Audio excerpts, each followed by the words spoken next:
Don't sign that Ontario house purchase contract until you watch this. You think your down payment is the only giant check you'll write when you buy a house? You are completely wrong. I've seen first-time home buyers in Ontario get hit with $10,000, $20,000, even $30,000 in surprise fees that completely destroyed their dream. That feeling of getting your keys should be the best moment of your life, right? But for literally thousands of people, it's the start of a financial nightmare they never saw coming. Before you sign that contract, we're going to expose the 7 secret traps buried inside it. These secrets will save you thousands of dollars and a decade of regret. My name is Zafar Iqbal, and I'm giving you the playbook to survive the Ontario real estate market. Let's be real, the entire home buying process is designed to be confusing. It's a maze of insane jargon, crazy legal documents, and financial traps that are way too easy to fall into. But I'm not going to let you be an uninformed buyer.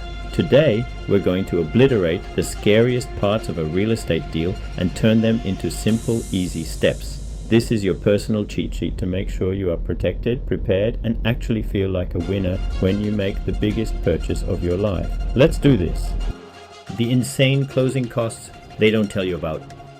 The first thing that shocks every single buyer is that the price you agree on is not the final price. It's not even close.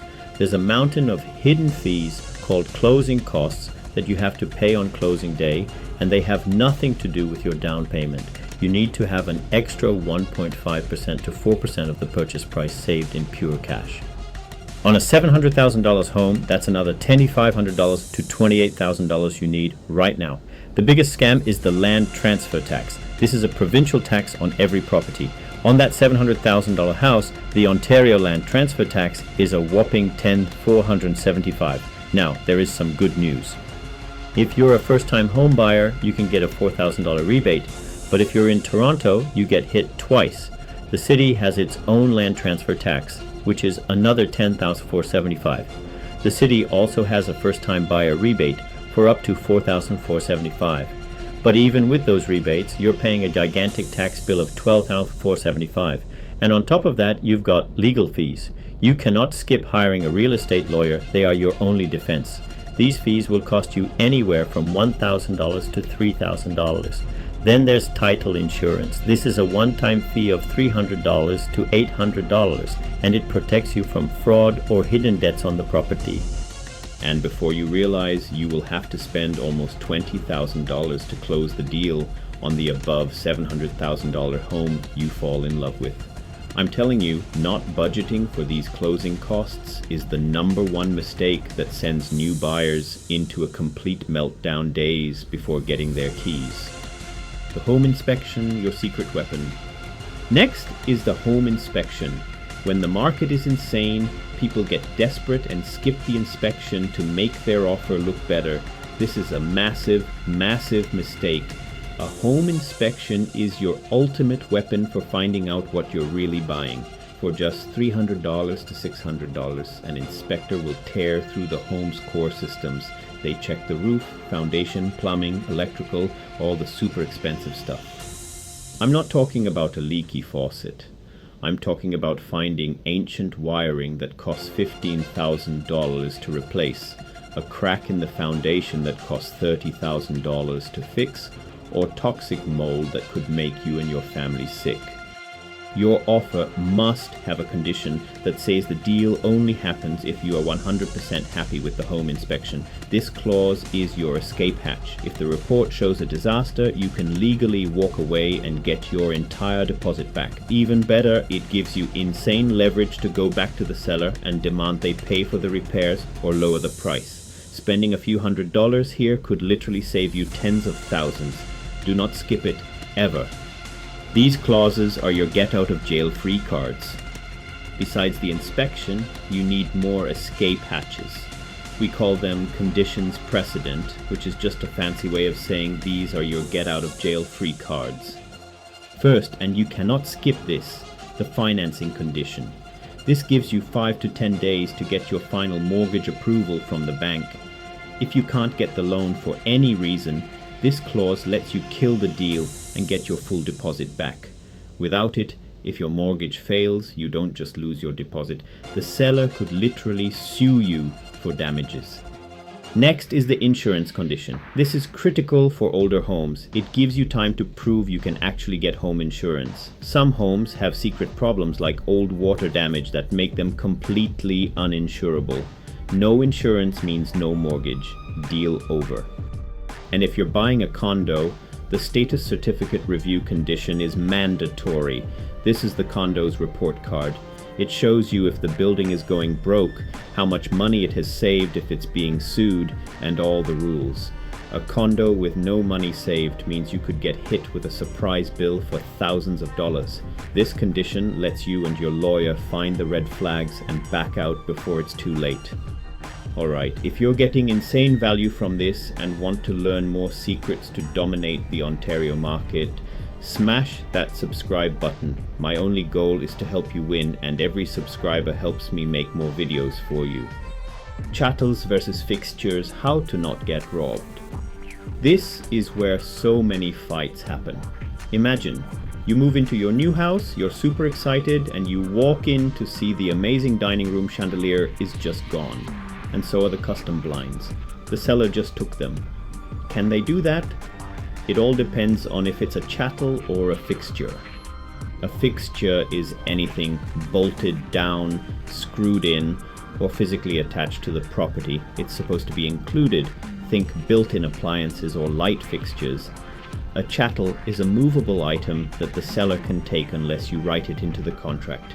Your freestanding fridge, your microwave, your curtains, all chattels. The problem is, the line gets blurry. Is a wall-mounted TV a fixture? What about the brand new washer and dryer? To avoid getting robbed, your contract must list every single item you want. Be specific. Don't write fridge. Write the stainless steel Samsung French door refrigerator in the kitchen. Never assume anything is included. If you want it, get it in writing. Seller disclosures. What are they hiding? So, what does the seller legally have to tell you? In Ontario, sellers must disclose latent defects. These are giant hidden problems you can't see in a normal inspection that make the house dangerous. For example, if the seller knows the foundation is secretly crumbling behind a new wall, they have to tell you, but they do not have to tell you about patent defects, problems that are out in the open like a cracked window. The law just assumes you're not blind. The challenge is you don't know what you don't know.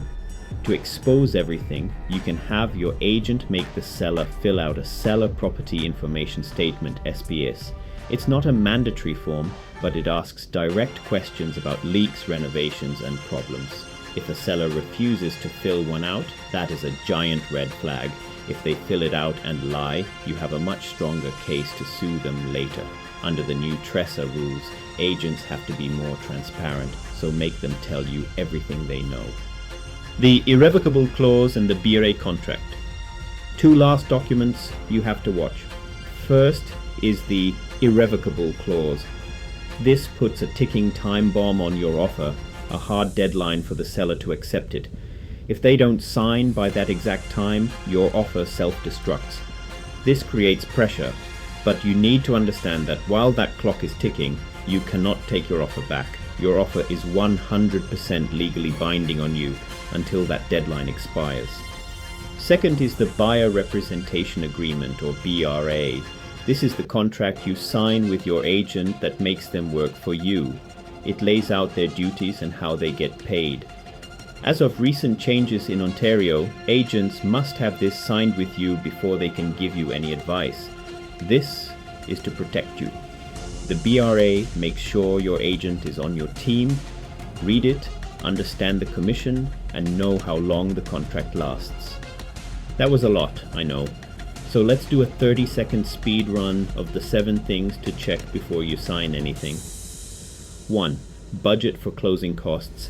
You need 1.5% to 4% of the price in cash. Period. 2. Always get a home inspection. It's your secret weapon to negotiate.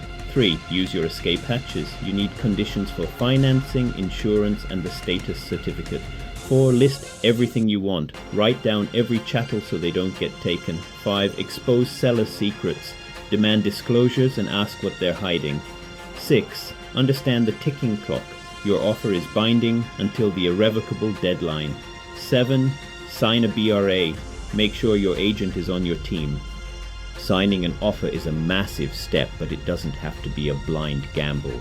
When you know the secret traps and have a contract that defends you, you can move forward with the crazy excitement you're supposed to feel. If you're getting ready to buy and want a pro in your corner, I challenge you to book a 100% free call with me and my team. There is zero pressure and zero obligation. We will help you dominate this market. The link is in the description below. Thanks for watching. Now go be a smart home buyer.